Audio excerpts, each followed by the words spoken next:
Ladies and gentlemen, welcome back to MJR YouTube channel.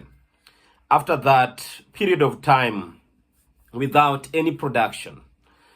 But today I want to talk about something which is quite controversial and contrary to the opinion of many people.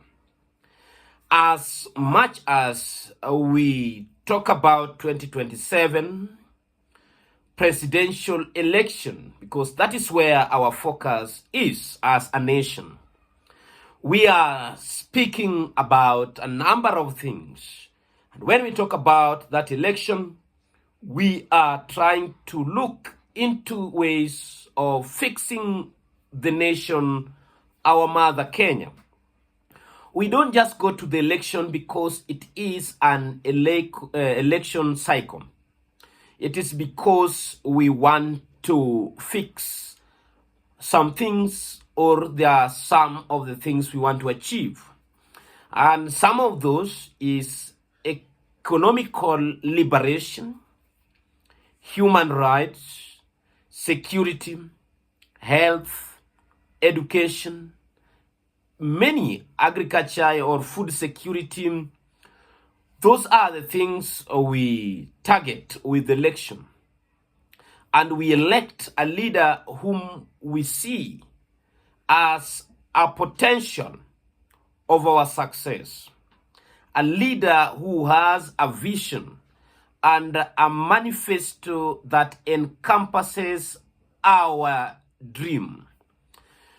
And for that reason, names have been called, and men and women have started preparing to throw their weight into the arena to vie for presidency.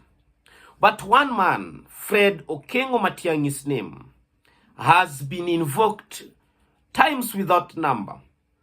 He is associated to the Gen Z's call for him to come and vie as their candidate. And after that, a lot of political analysis has been done. Political commentators and analysts have said everything they could on how Fred Matiangi can oust William Ruto very easily with the support of the current opposition, owing to the bad relationship between Ruto and the citizens. But I want to tell you challenges Fred Matiangi will face once he succeeds to send Ruto home and to take the baton. But before I proceed, ladies and gentlemen, allow me to invite those who are coming across this channel for the first time that please take a moment, a minute or two, to subscribe to our YouTube channel. Do not forget to click that notification bell once you subscribe. And to our subscribers, we are still grateful. We want to thank you for the support you have given MJR through and through. Because if it wasn't your support, this channel would have not been where it is at the moment. And therefore, we want to salute you, and we don't take that for granted. And since it is our nature to deliver, we don't want to disappoint because we don't like it. Welcome back. Why do I see Fred Matiangi as a man who will have a lot of challenges if at all he succeeds? And my opinions are going to be based on three-legged stool. First of all, I am going to say that owing to his ethnic background, Matiangi comes from Kusi land, part of Nyanza, which has almost 2 million votes, with a population not more than 4 million countrywide. Now, if at all he succeeds, we know that historically, in fact, all the presidents we've had, 4 or 5 of them, have come only from 2 ethnic tribes. That is a tragedy in this country. 50 years or 60 years after independence, Number one was from Kikuyu land. The second president was from Kalenjin sub-tribes who reigned for 24 years. Then a Kikuyu came. After that, a Kalenjin again.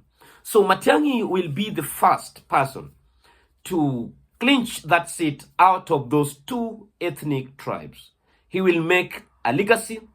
He will make a history. But do you know what? These big tribes will never sleep. They will never have rest because this power would have gone out of their hand.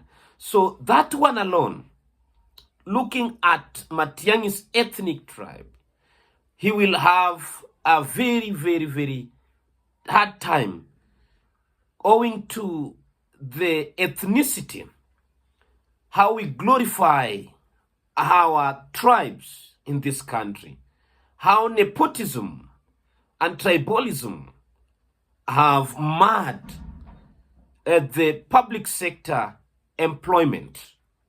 The civil servants have been recruited based on who is on the seat of power. And the only way to sort out that, I will talk about it after this. The second reason why I feel Matiangi will not have it very easily after looking at his tribe is because he is not being supported out of good faith. Matiangi's call for presidency was started by Gen Zs. And therefore, these other people who now purport to support Matiangi just want to use him to remove Ruto from power. They don't support him because he's capable. They don't support him because they love him. They only support him as a project, as the only person who has the face of the Gen Zs, who can be marketable at the moment, whom the people want as their president. So these people will hide behind Matiangi, sorry. And therefore, after he won the election, they will fight him because they think that that is their birthright. They will want to have that power back to them. They only want to use him as a project. The third reason why I feel like Matiangi will not have it easy, it is not out of conviction that he's coming into this race. He is coming into this race out of the pressure of the people. He is being compelled.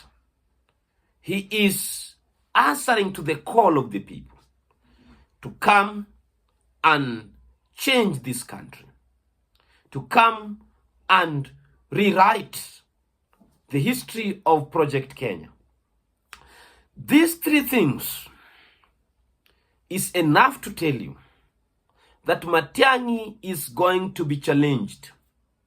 He is going to have it rough.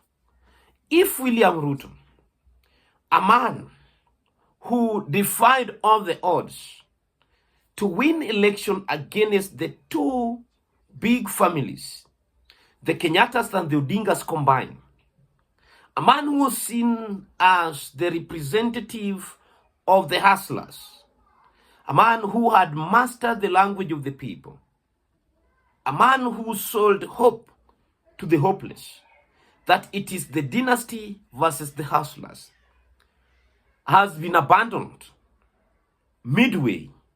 How much more do you think Matiangi will be abandoned or will be fought? Because if Matiangi, whom I know, will portray his true character as people want him to do, no, he can't survive because the political class doesn't like such a person. We saw how John Pombe Magufuli was done in Tanzania. He didn't finish his term because he was a character of Fred Matiangi, whom we want to come to power. But I have a solution. The only way that Matiangi can override all these challenges is based on the party he is going to vie on. If he vies through Jubilee, no matter how many parties Jubilee will put together in a coalition to support Matiangi, a coalition government is one of the delicate government the world have ever seen. It can break any time because it have many weak lines amongst the members. So Matiangi needs a strong party. Let's say, for example, if Matiangi was to vie in an ODM party, it will be very difficult to stumble him or to disrupt his plans, because the party is an institution which have the look or the face of the country. It have support throughout the country.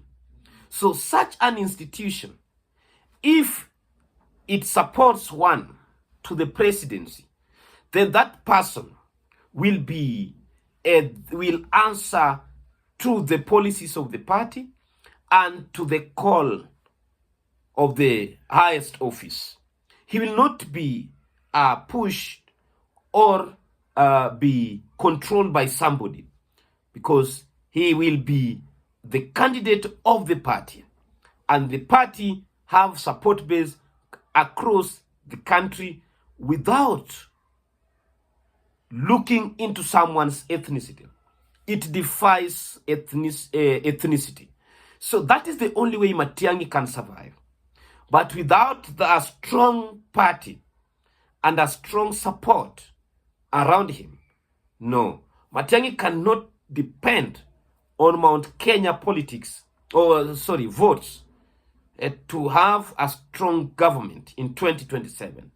He will be given pressure. Thank you, and may God bless.